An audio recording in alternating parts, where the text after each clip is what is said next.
Vamos orar.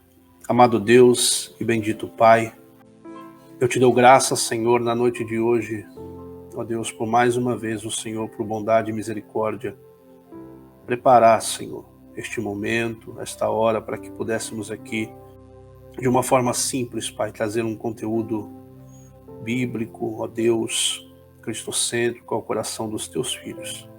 Pai, sou um mero instrumento em tuas mãos, possuo muitas limitações, Pai, mas procuro ser fiel naquilo que estudo, que compreendo e que busco, Senhor, conhecer a respeito da tua palavra.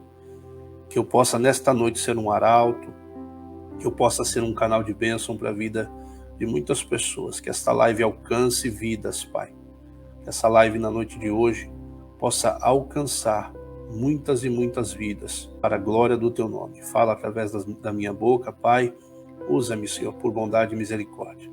Eu te peço nessa noite, sendo grato, em nome de Jesus. Amém. Meus amados, dando início à explanação que quero trazer hoje, e já faz um tempo que eu tenho procurado meditar nas passagens onde Cristo demonstra manifestações do seu poder, com milagres, curas, maravilhas. E eu, de um tempo para cá, eu me atentei a essas questões porque eu consegui identificar não somente manifestações do poder de Deus nestes relatos, que nós encontramos na Bíblia. Quando Jesus acalma a tempestade, quando a mulher do fluxo de sangue toca em Jesus, quando o menino que estava morto é trazido de volta à vida, Lázaro e tantas outras passagens bíblicas, elas acabam nos dando muito mais do que demonstrações de poder. Mas essas passagens, estes relatos bíblicos, eles têm muito a nos ensinar. E quando a gente para olhar mais profundamente, a gente vai encontrar muitas preciosidades naquilo que Jesus acaba operando no meio dos homens. E isso foi uma coisa que eu me atentei e tenho me atentado até hoje nesta questão. Eu vou pedir, por favor, que você, se você estiver nos acompanhando, você vai pegar sua Bíblia aí e vai abri-la no Evangelho segundo escreveu Marcos, no capítulo 22. Eu quero ler alguns versículos. Eu vou ler do 22 até o 25. Vai dizer assim o texto. A epígrafe dessa passagem, ela diz o seguinte: a cura de um cego de Betsaida. 22 diz: e chegou a Betsaida e trouxeram-lhe um cego e rogaram-lhe que lhe tocasse. E tomando o cego pela mão, levou-o para fora da aldeia, e cuspindo-lhe nos olhos, impondo-lhes as mãos, perguntou-lhe se via alguma coisa. E levantando ele os olhos, disse: vejo os homens, pois os vejo como árvores que andam. Depois tornou a pôr-lhe as mãos nos olhos, e olhando firmemente, ficou restabelecido. E já via ao longe, distintamente, a todos. Meus amados, o que me chamou a atenção neste texto foi exatamente o que ele disse no verso de número 25. Vejo os homens como árvores que andam. Antes de dar início, eu quero dizer uma coisa. A vida cristã, ela precisa ser entendida como um processo de aperfeiçoamento, um processo de maturação. A vida cristã, ela precisa ser entendida dessa forma. Ela é uma vida que está em um processo de amadurecimento, em um processo de maturação, de aperfeiçoamento. Nós estamos caminhando e seguindo até estarmos devidamente prontos da forma com que Cristo assim com que Cristo espera que nos encontremos. E isso é dito em Efésios 4, verso de número 13, diz assim, no 12, querendo o aperfeiçoamento dos santos para a obra do ministério, para a edificação do corpo de Cristo, até que todos cheguemos à unidade da fé e ao conhecimento do Filho de Deus, a varão perfeito, à medida da estatura completa de Cristo. Então, a vida cristã precisa também ser entendida como uma vida que está em um processo de aperfeiçoamento, de maturação. Mas o texto que nós lemos aqui, e o que nos chama a atenção é para uma realidade que é vivida nos dias de hoje, né? Pelo menos na maioria de muitos membros da igreja em relação à compreensão do que de fato é aquilo que nós usaremos como tema nesta noite. Ver e enxergar. E existe sim uma dificuldade na compreensão e na distinção destas duas palavras, ver e enxergar. E isso é existente na igreja de hoje, por parte de muitas pessoas. E eu quero aqui fazer rapidamente essa explanação por conta de conseguir ainda enxergar a necessidade de se expor, de se trazer esse conteúdo aos irmãos. E nós falamos com relação a estes assuntos, porque são assuntos completamente pertinentes, são assuntos importantes e são situações que nós identificamos, encontramos na igreja nos dias de hoje. Ver e enxergar são duas ações distintas, ainda que alguém diga, mas elas são semelhantes, elas são quase que sinônimos. Teoricamente, quando a gente fala de ver, a gente está falando de algo mais físico, mais superficial, né? O ver aqui ele é simplesmente atribuído ao sentido humano, que é a visão. Simples, nós conseguimos ver.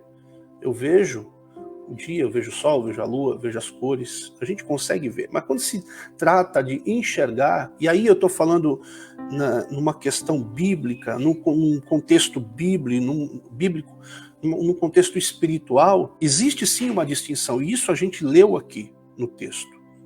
Quando trouxeram este cego para Jesus, o cego era literalmente alguém que não pode ver, que não consegue ver nada.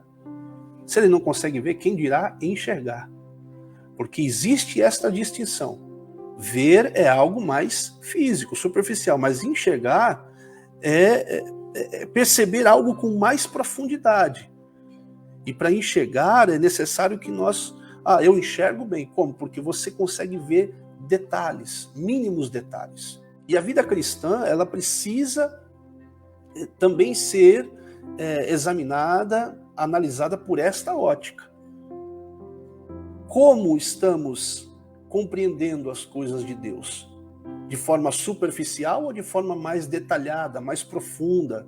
Como estamos compreendendo as coisas do Espírito de forma mais superficial ou de forma mais detalhada? Nós conseguimos apenas ver ou enxergamos de fato, né, quais são os propósitos da vida cristã, quais são os nossos deveres, nossas obrigações, quais são as reais verdades que Cristo deixa na sua palavra para nós. Então, assim, nós precisamos fazer essa análise. Tá? Então, relembrando, ver, a gente fala de algo mais físico, né? Mas enxergar está falando de algo mais detalhado, compreender com detalhes as coisas. E acredita-se até que a igreja hoje ela tem pouca influência nos dias de hoje, por conta dessa situação. Quando a gente volta um pouco, a gente vai olhar para a igreja em Atos, e eu gosto sempre de focar na igreja em Atos, porque para mim ela é o início de tudo ali. A igreja de Atos compreendeu, porque ela enxergou a necessidade nos seus mínimos detalhes. A igreja de Atos, ela conseguiu enxergar minuciosamente cada ponto, cada situação, conseguiu enxergar o propósito da cruz, conseguiu enxergar Cristo, conseguiu ver as grandezas e tomou para si e fez a aplicação de tudo isso para a vida. Tanto é que a igreja ela é tida como a referência, né, no Novo Testamento de modelo de igreja. E a gente vê a igreja nos dias de hoje, do século XXI, a igreja pós-moderna, uma igreja que exerce muito pouca influência no mundo. Porque a igreja nos dias de hoje, e a gente precisa ser muito sincero para falar disso, a igreja ela enxerga muito superficialmente as coisas de Deus. O poder, a glória, a manifestação, o que é de fato poder de Deus, manifestação de Deus, presença de Deus, o que é poder do Espírito, o que é autoridade do Espírito, o que é unção de Deus. A igreja hoje exerce muito pouca influência por conta disso, porque ela não consegue enxergar nas suas minúcias, mas ela tem uma visão muito rasteira, muito limitada, muito superficial, das coisas relacionadas a Deus, a Cristo, ao Espírito. Então, a gente pode sim, afirmar com 100% de certeza que a igreja hoje exerce muito pouca influência. Porque se nós compreendêssemos de fato quem nós servimos, ou conhecêssemos melhor a este Deus, que é o Deus Criador dos céus e da terra, se conhecêssemos melhor a este Cristo, se conseguíssemos enxergar este Cristo como um Cristo Salvador, talvez nós teríamos um pouco mais de influência nos dias de hoje. E aí a gente vê uma igreja que se torna incapaz de transmitir tudo isso, porque não consegue enxergar, não consegue visualizar a grandeza deste Cristo. Mas vamos nos atentar ao texto aqui. Essa situação vivida por Cristo e que também foi presenciada pelos discípulos, ela não foi uma novidade, a cura de um cego. Cristo operou vários milagres, Cristo operou diversos milagres e os discípulos presenciaram, vamos dizer, praticamente todos os milagres que Cristo operou. E fica uma pergunta aqui: por que Cristo não curou instantaneamente esse cego? Porque Cristo já havia curado um cego e o curou assim, instantaneamente. Mas aqui não, aqui a gente olha uma ação de Cristo que não foi instantânea, mas foi gradativa. Cristo, num momento, cospe, impõe-lhe as mãos e diz: você vê alguma coisa?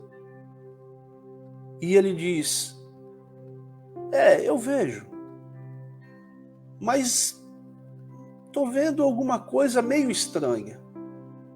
Estou vendo homens como árvores que andam. Se você parar um momento para fazer a análise desta passagem, você vai ver que a cura não foi instantânea, não foi uma cura total, foi parcial, foi gradativa, porque em outro momento mais à frente, Cristo vai de novo sobre o cego, e aí sim ele vai ser curado. Só que Cristo poderia fazer a cura instantânea, mas não fez. E aí é que eu entendo que Cristo quer nos ensinar algo, que foi aquilo que eu disse. Que as coisas na nossa vida são gradativas, nós estamos num processo de aperfeiçoamento, nós estamos num processo de tratamento de Deus, de maturação, de amadurecimento. E eu consegui enxergar isso porque foi como se Jesus dissesse assim: olha, eu estou melhorando a tua visão. E no primeiro momento eu quero que você veja as coisas, comece a ver, comece a prestar atenção, e daqui a pouco você vai começar a enxergar perfeitamente. É gradativo, é um processo. E nós de fato estamos passando por esse processo na nossa vida. Em muitas áreas da nossa vida, Cristo age da mesma maneira. Algumas coisas Cristo faz assim, eu quero agora, e Cristo faz. Mas outras, Cristo diz, há um processo, há um tempo, há um momento. Nós estamos sendo preparados para algo maior. Esse cego, ele poderia receber, mas não recebeu. E aí eu compreendi isso, que Cristo estava num processo de tratamento com ele, tratando ele. Talvez alguém discorde, talvez alguém tenha um outro entendimento, mas esse foi um entendimento que, analisando o texto bíblico, eu consegui compreender. E eu acredito ser de muita valia para a nossa vida.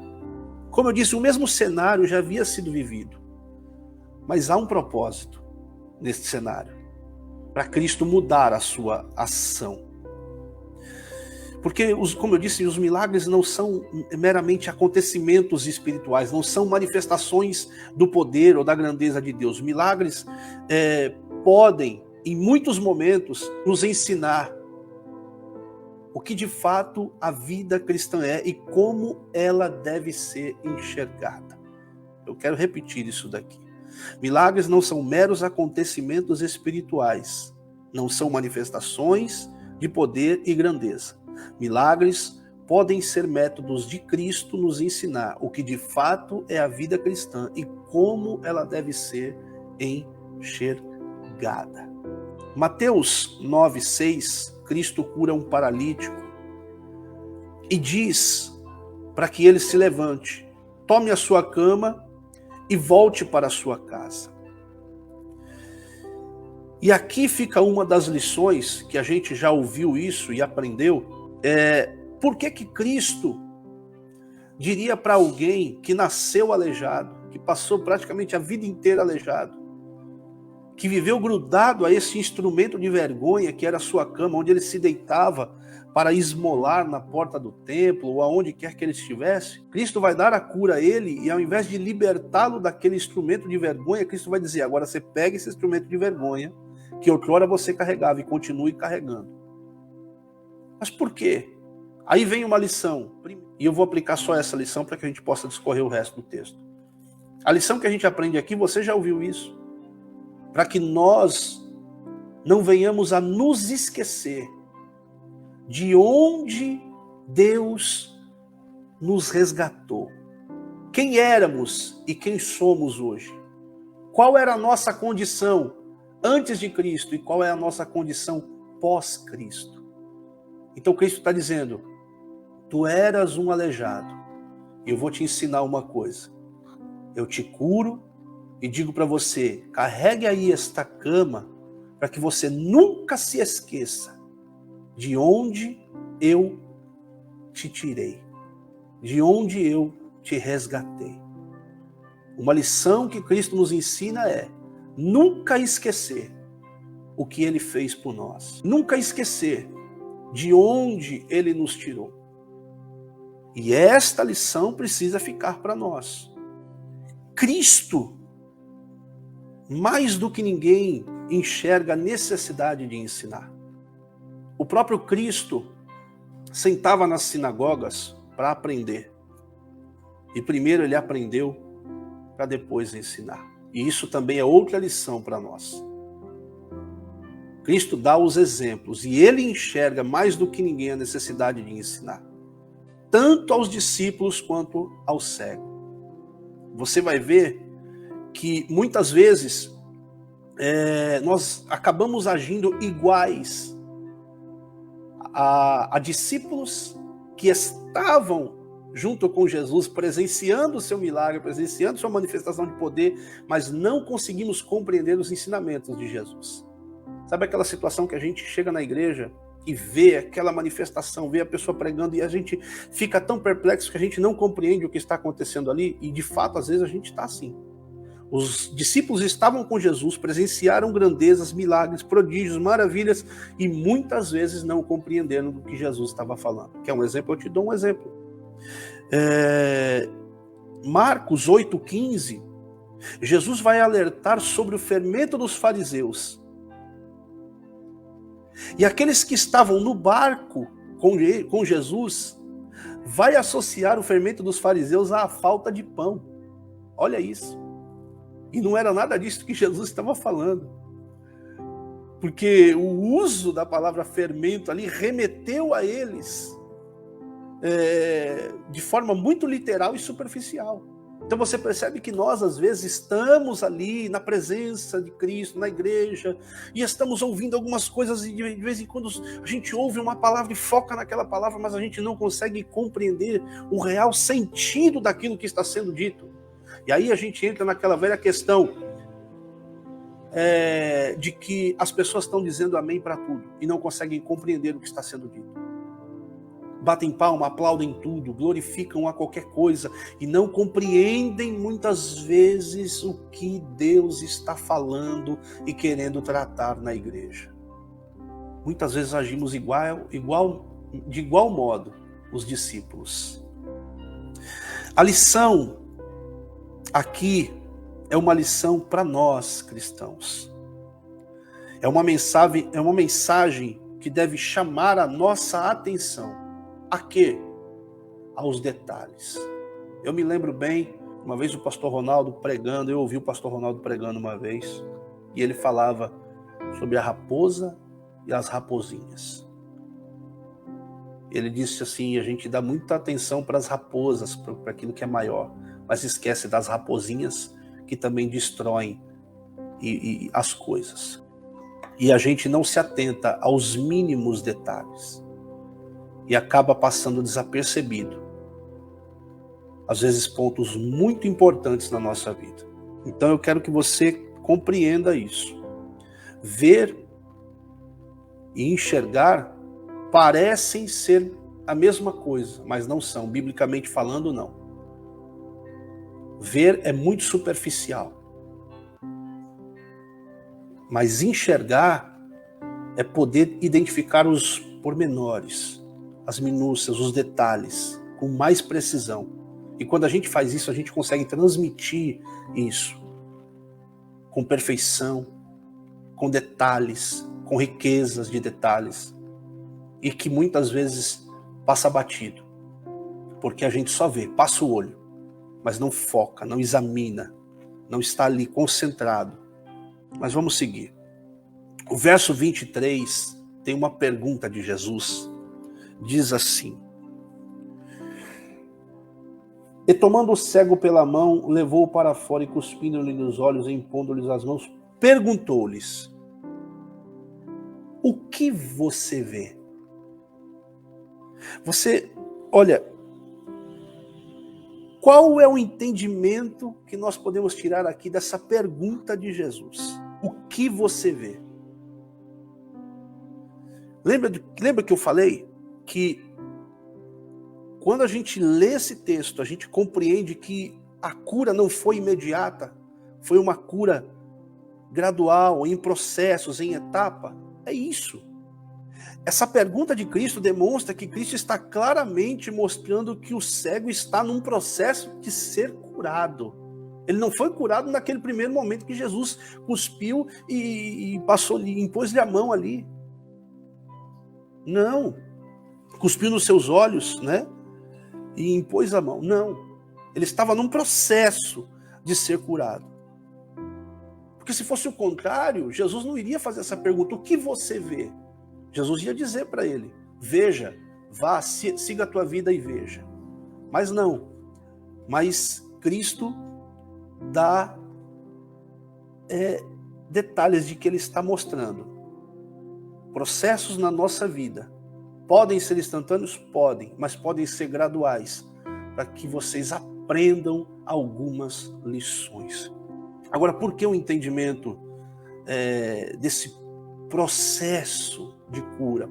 Qual a importância de compreendermos este processo de cura? Porque quando o cego responde a Cristo, o cego de fato ele não responde, ele não relata aquilo que estava diante dos seus olhos. Ele não consegue dar os detalhes daquilo que estava diante dos seus olhos. Se Cristo tivesse curado ele de fato, ele daria os detalhes. Eu estou vendo tudo, estou vendo as cores, as roupas, vejo as pessoas, identifico aquele, identifico esse, mas não. Ele não consegue, ele tem apenas uma visão distorcida do que está diante dele. É possível a gente compreender isso. Ele vai ali e ele dá a demonstração de que ele não havia sido curado completamente. Cristo estava neste processo na vida dele. E eu vou trazer de novo aquilo que eu disse. Há momentos, há períodos na nossa vida em que Cristo, ele quer ensinar-nos, ele quer tratar conosco, ele nos faz passar por processos e a gente não compreende isso porque agimos como os discípulos, não compreendendo os ensinamentos de Deus e não prestando atenção aos detalhes. E isso para nós é importante, para que a gente pare de murmurar, pare de questionar. Esse processo é visto claramente. Ele não foi capaz de identificar o que estava diante dele, mesmo Cristo tendo devolvido parcialmente a visão dele. A gente até pode fazer uma pergunta aqui. Peraí, mas Cristo curou ou não curou? A gente faz esses questionamentos. Eu, uma vez em minha vida, passei por um processo semelhante. E aqui, rapidamente, eu vou relatar. Ainda tenho bastante tempo aqui, eu estou sendo bem rápido aqui. Eu fui uma vez acometido por uma enfermidade chamada sarcoidose. Sarcoidose é uma doença degenerativa, segundo o médico, que afetou o meu pulmão. E cada um dos meus pulmões, né? Eu tinha uma mancha branca assim, do tamanho da minha mão, muito grande, quase na totalidade do meu pulmão. Eu dificilmente respirava, falava, conseguia andar de bicicleta, a pé, subir uma escada. Eu comecei a ficar muito doente. E eu fui fazer exames, fiz biópsia e constou essa doença. A médica me disse que era um tipo de câncer e se eu não tratasse poderia destruir o meu pulmão, os outros órgãos e eu viria a falecer.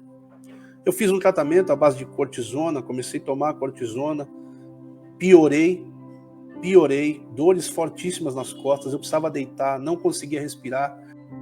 E em oração, um dia eu me lembro, nesta casa, eu me lembro, eu era novo convertido, na verdade acho que eu já era diácono, eu dobrei o meu joelho, eu desci 3 horas da manhã, a minha escada, desci no chão desta sala, e coloquei minha testa no chão e orei a Deus da seguinte maneira: Pai, o Senhor fez uma promessa dizendo que me faria um pregador da tua palavra, mas eu estou doente e doente eu não posso pregar a tua palavra.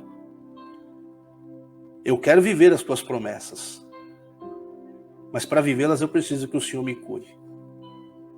E como uma ação de fé, hoje eu tomo posse da minha cura. Eu vou jogar fora os meus remédios e amanhã não vou tomar mais nenhum comprimido, porque creio que o Senhor vai me curar e vai me fazer um pregador da tua palavra. Eu levantei da oração, peguei os meus remédios e joguei-os fora. Isso já fazem mais de 15 anos, por aí, uns 15 anos. Só que neste processo, depois que eu joguei os remédios fora, eu levantei. Só que com o passar do tempo, eu notei que as mesmas dores que eu tinha nas minhas costas voltaram. E eu entrei naquele questionamento. Será que Deus me curou ou não me curou? Parece que eu estava vivendo um processo, ou eu não havia compreendido o que de fato Deus estava querendo trabalhar na minha vida. E por várias vezes eu sentia as mesmas dores, a dor vinha e ia embora, um ano sim, um ano não.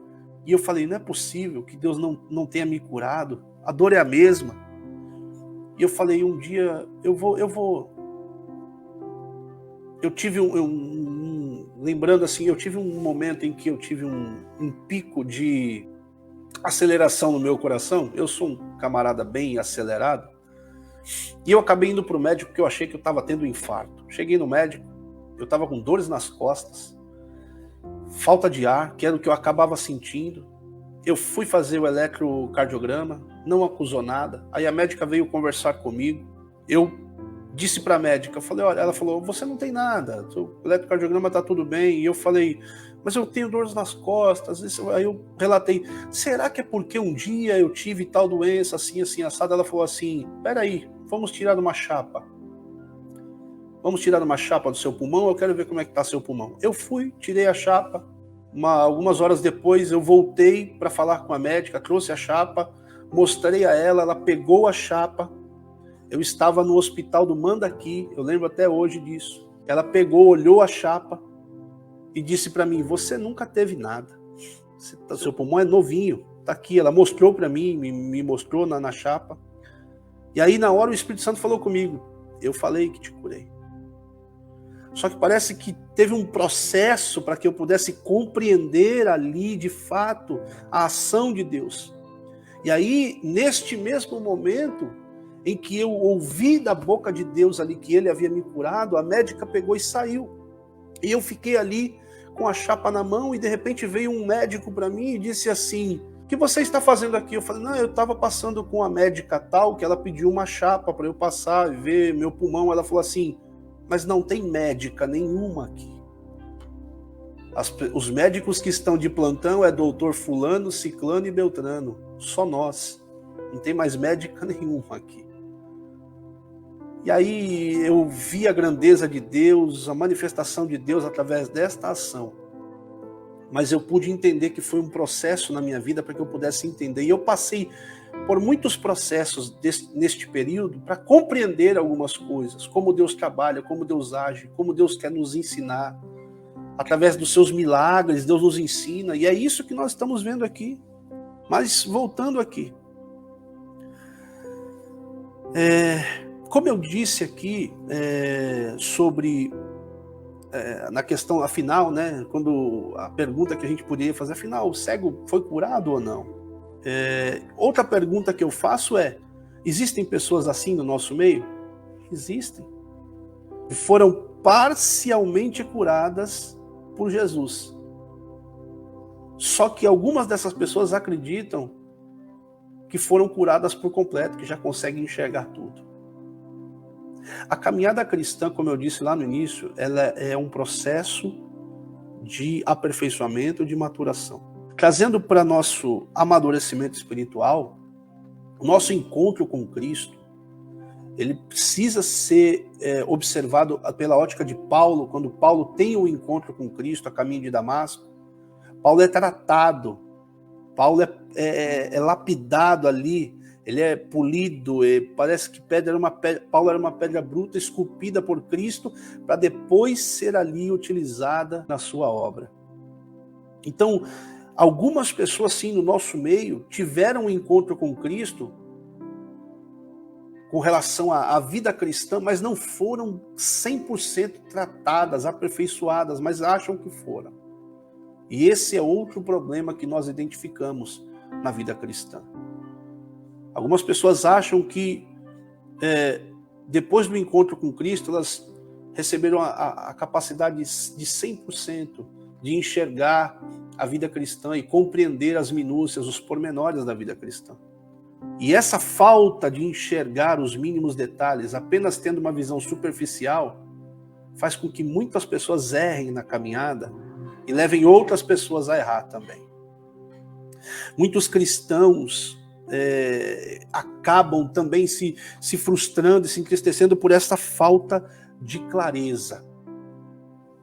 Não conseguem compreender, não conseguem visualizar nos mínimos detalhes. Jesus disse isso lá, quando ele disse, aquele que quer seguir após mim, negue-se a si mesmo, tome sua cruz e me siga. Antes de você me seguir, senta aí, eu vou te falar o que é a vida cristã. Faz um cálculo aí, observa, analisa, para ver se você não vai parar no meio do caminho. A vida cristã não é vamos dizer assim, a vida cristã não é um mar de rosas. A vida cristã não é uma estrada de asfalto liso, cercada por pastos floridos, sem obstáculos. Não.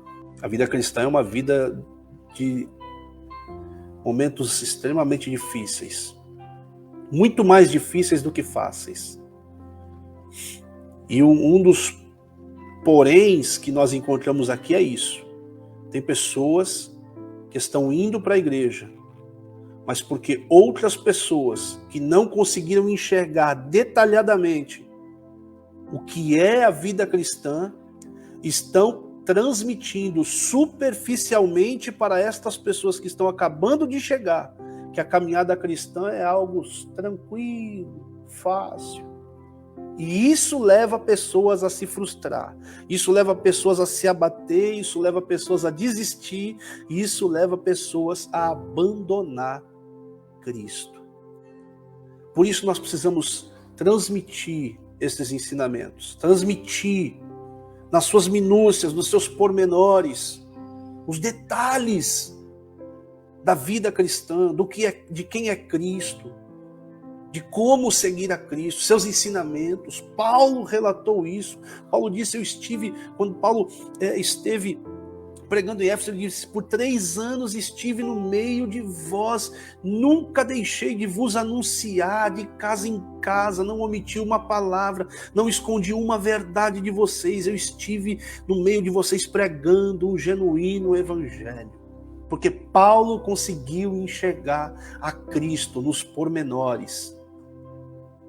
E às vezes a visão cristã nos dias de hoje, ela é muito superficial e só enxerga Cristo pela ótica da vida boa.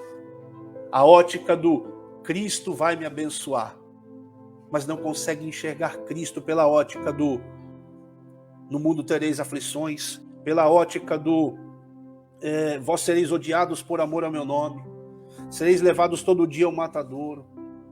Quando Paulo disse, aquele que quer seguir a Cristo piamente sofrerá perseguição. Quando Paulo convida Timóteo, sofre pois comigo as aflições como um bom soldado de Cristo. Esses pormenores, muitas pessoas não compreendem porque nunca conseguiram enxergar isso.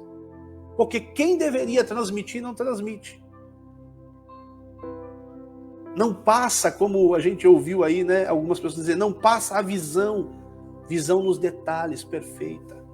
Por isso essas pessoas vivem apenas vendo, passam a vida inteira vendo, não enxergando cada detalhe da vida cristã, da Bíblia Sagrada. Isso nós encontramos em cultos. Pessoas entram nas congregações, participam dos louvores, ouvem a palavra ministrada, saem aparentemente alegres e confiantes. Só que de repente a gente olha para elas estão frustradas, abatidas. E a gente pergunta, mas o que aconteceu? Foram curadas ou não? Conseguiram enxergar detalhadamente ou não? Teoricamente elas deveriam enxergar também, identificar esse processo. Só que elas se focam em meras, na verdade não, elas se focam apenas nas manifestações ou o comportamento no culto. Só que isso são ações muito vagas para uma cura espiritual. Oh, o poder de Deus, mas não compreende o poder de Deus. Isso é muito vago para uma cura, para um tratamento espiritual para nós. Apenas estar ali no culto e ver tudo o que aconteceu de uma forma superficial não nos torna capaz de enxergar o que realmente aconteceu no mundo espiritual. Nós estamos num processo de cura. Se eu não prestar atenção nesses detalhes, eu não compreendo de fato o que está acontecendo no mundo espiritual. E eu foco, reafirmo isso. Este é um dos maiores problemas hoje dentro das igrejas. As pessoas entram dentro do culto não para enxergar o que de fato está acontecendo no culto, no mundo espiritual. vão ali porque o pregador tem nome, vão ali porque o cantor canta uma boa música, vão ali porque o ambiente é agradável, vão ali porque o filho vai ter um lugar para ficar na salinha brincando, isso é agradável para algumas mães, vão ali porque o ambiente é bacana, tem um ar-condicionado, tem um telão, tal.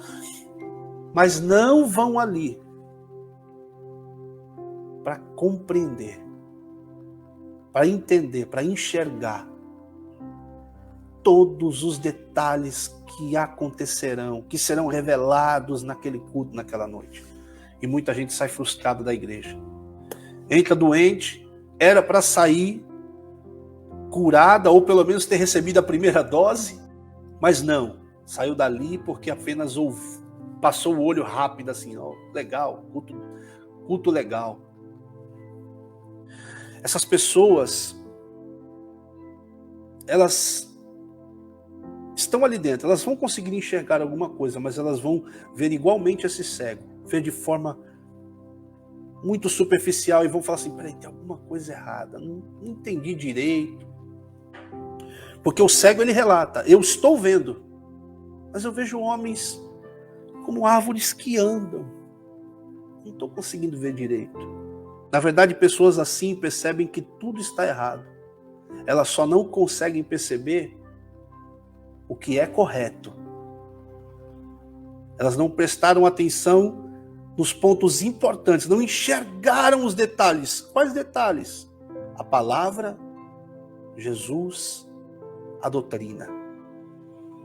E o problema é que os homens acabam se tornando confusos por não enxergarem que a vida cristã é pautada nos ensinos e na doutrina de Cristo. Essa cura que nos fará enxergar a vida cristã, a doutrina como ela é, não é uma cura instantânea. Lembra do que eu disse lá no início? É um processo. Processo do quê? De examinar, de se aprofundar, de buscar com clareza tudo o que não conseguimos compreender corretamente.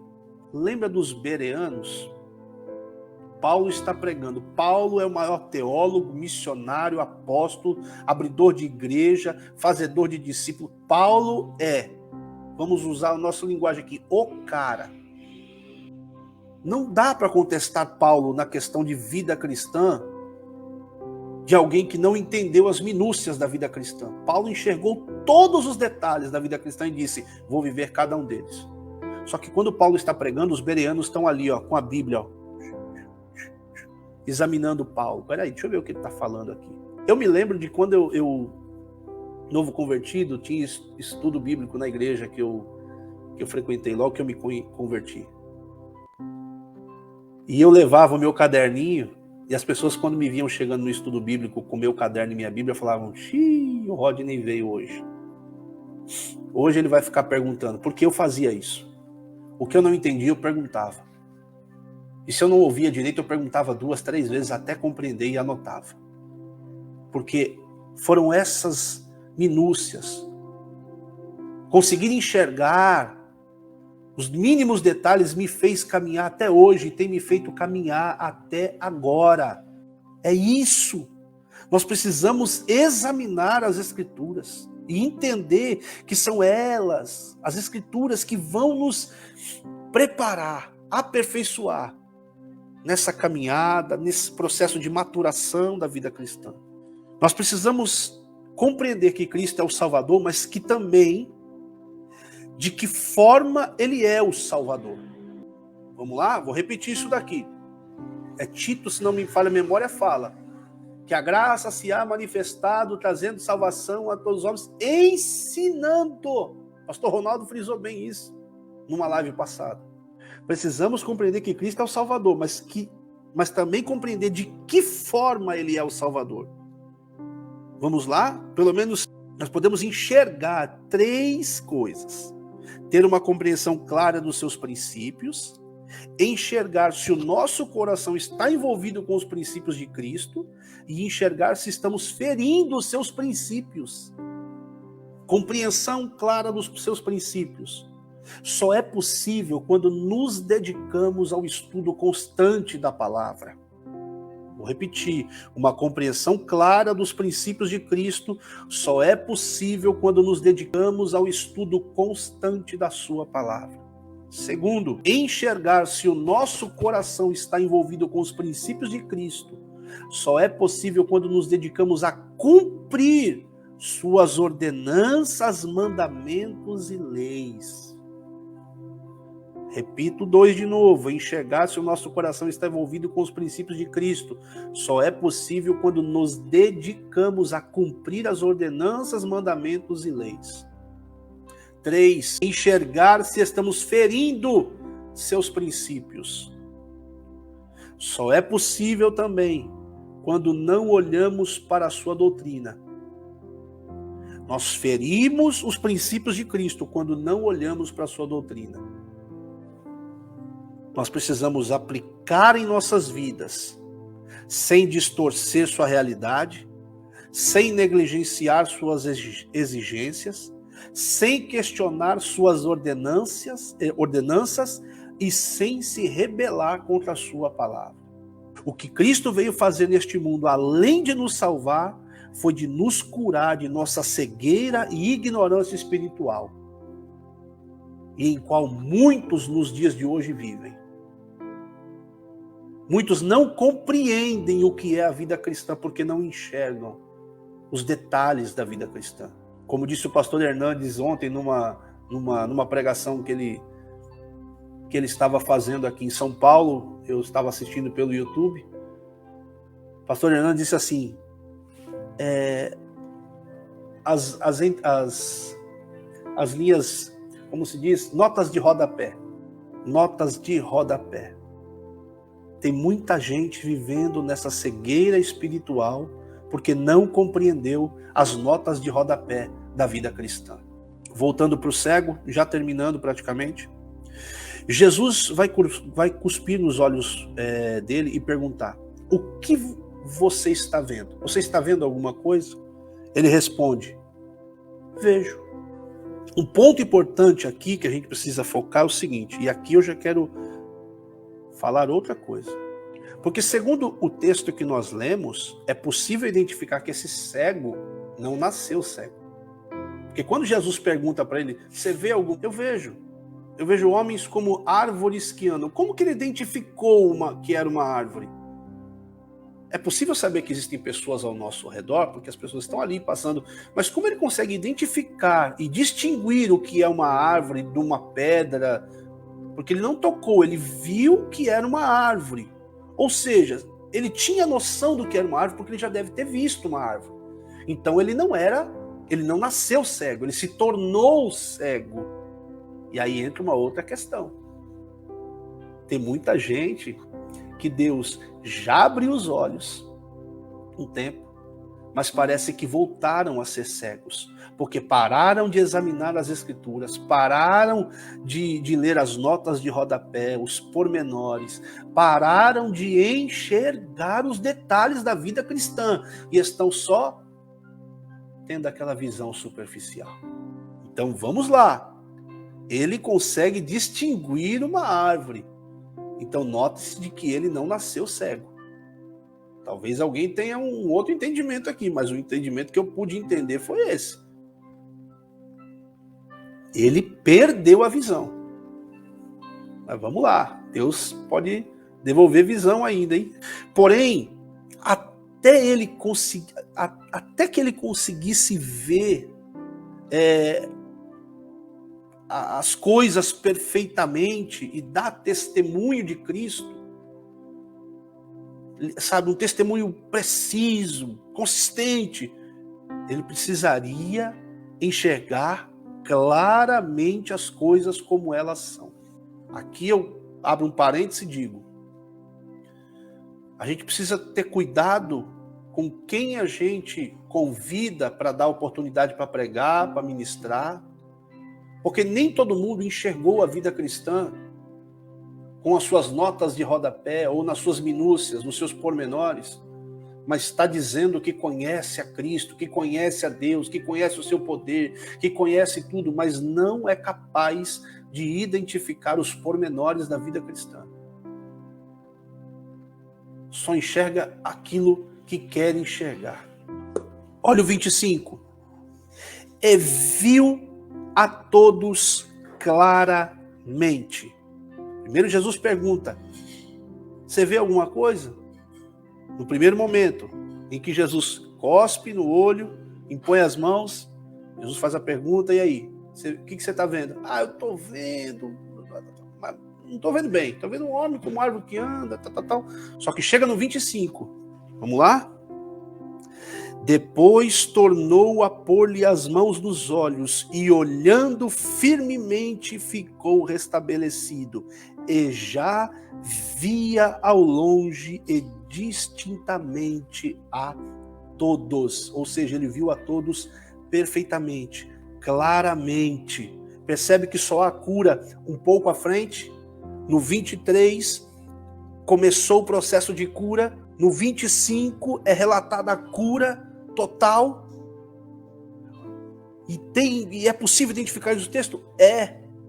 Porque quando o texto diz ali, no 25, e já via de longe, a palavra via no grego ali, fala de discernir de forma clara.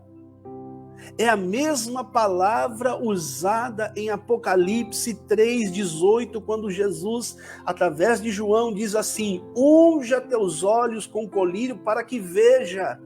A palavra veja ali é a mesma utilizada aqui em Marcos 8,25. Via, ver com clareza, discernir de forma clara. Ou seja, há um momento em que não estava enxergando de forma clara. E se necessário for pingar o colírio para enxergar de forma clara, é bom a gente começar a pingar colírio aí. Mas é o colírio do céu, o colírio espiritual. Percebe que a nossa vida se aplica ao mesmo princípio? Os cristãos, em praticamente sua totalidade, enfrentam o mesmo processo vivido por esse cego.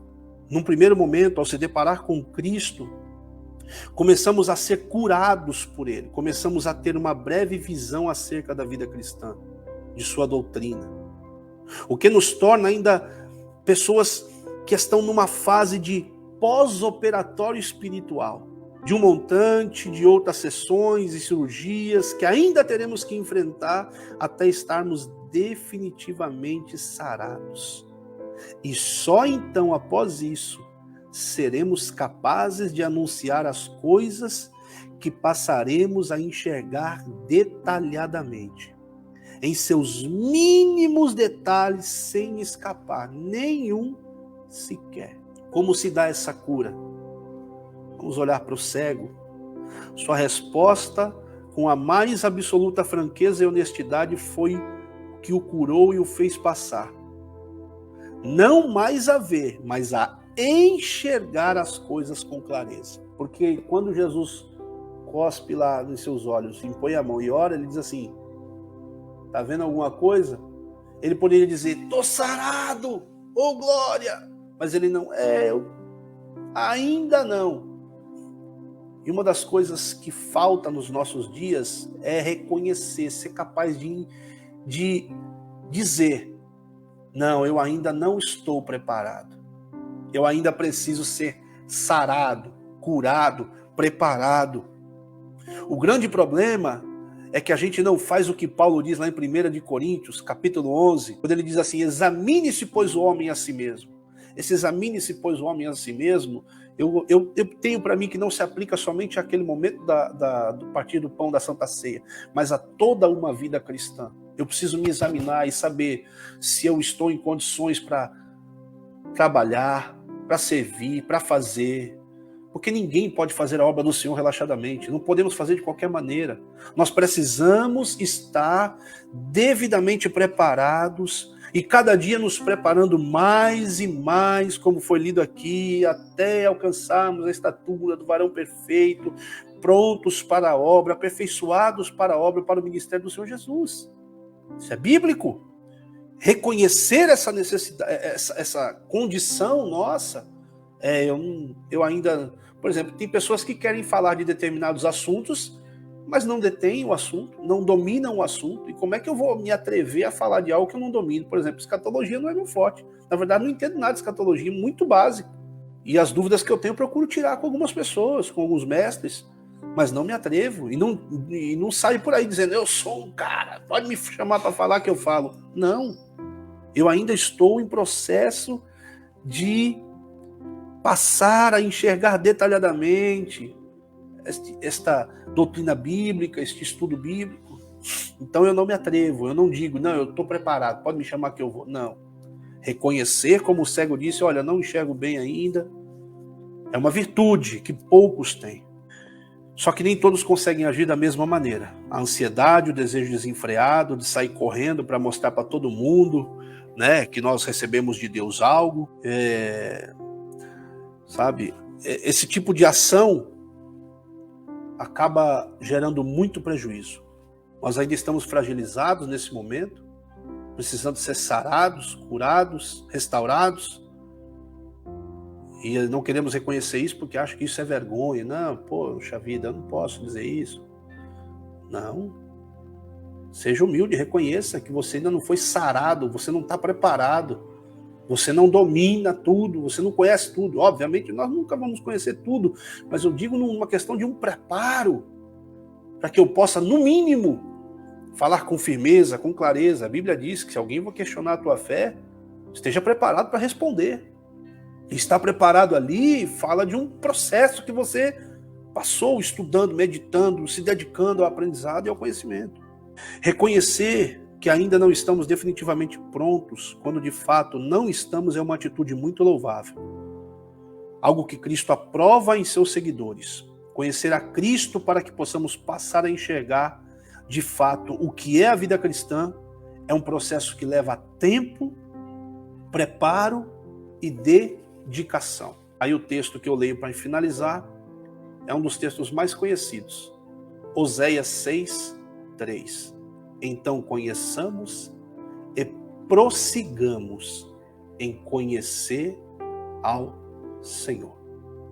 A verdade é que não seremos capazes de expressar com clareza sobre aquele que nunca vimos, sem ao menos ser capazes de reconhecer que precisamos a cada dia que Cristo nos cure de nossas cegueiras e consigamos enxergar em suas verdades reveladas o que é uma vida cristã pela ótica de Jesus.